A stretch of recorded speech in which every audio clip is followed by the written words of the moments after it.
18वीं लोकसभा के लिए हुए चुनाव में बीजेपी के खराब प्रदर्शन के बाद सरकार अब जनता से जुड़े मुद्दों पर तेजी से काम करने पर विचार कर रही है। लोगों में महंगाई और दूसरे मुद्दों को लेकर जो नाराजगी थी वो चुनाव के नतीजों में सामने आई और यही वजह है कि सरकार अब जनता को राहत देने के लिए कई बड़े फैसले लेने की तैयारी में है।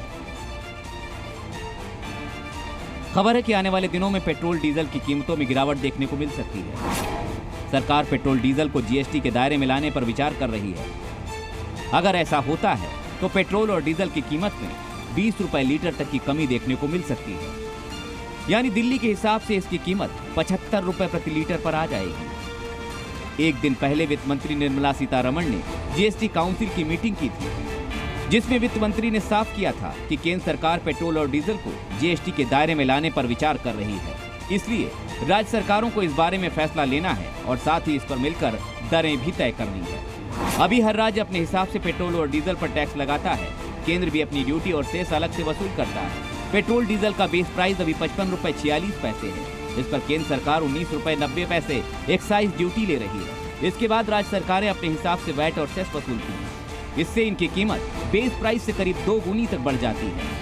सिर्फ पेट्रोल और डीजल ही नहीं, केंद्र सरकार ने अगले 100 दिनों का प्लान भी तैयार किया है, जिसमें जनता से जुड़े आम मुद्दों को शामिल किया गया है, जिसके तहत युवाओं को केंद्र की विकास योजनाओं से जोड़ना, युवाओं के विकास और उनके रोजगार के लिए जरूरी कदम उठाना, कृषि और किसानों पर मुख्य तौर पर फोकस करना, ग्रामीण और शहरी क्षेत्रों में पीएम आवास योजना को बढ़ाना, अर्थव्यवस्था को बढ़ावा देने के लिए जरूरी कदम उठाना, पब्लिक प्राइवेट पार्टनरशिप को बढ़ावा देना और कौशल विकास, शैक्षणिक सुधार पर फोकस करना शामिल है।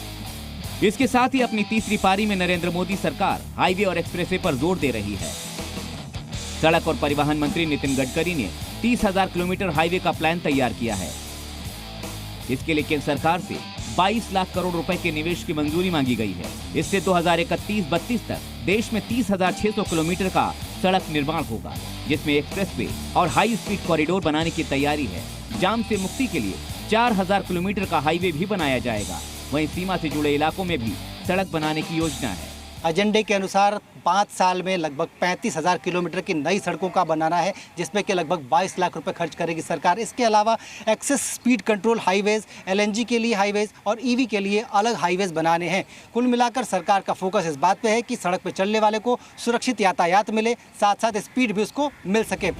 केंद्र सरकार की कोशिश है कि अगले 5 सालों के अंदर वो जनता के हितों से जुड़े ज्यादा से ज्यादा मुद्दों पर फोकस करके उन्हें राहत देने की कोशिश करें, ताकि लोगों की नाराजगी को दूर किया जा सके।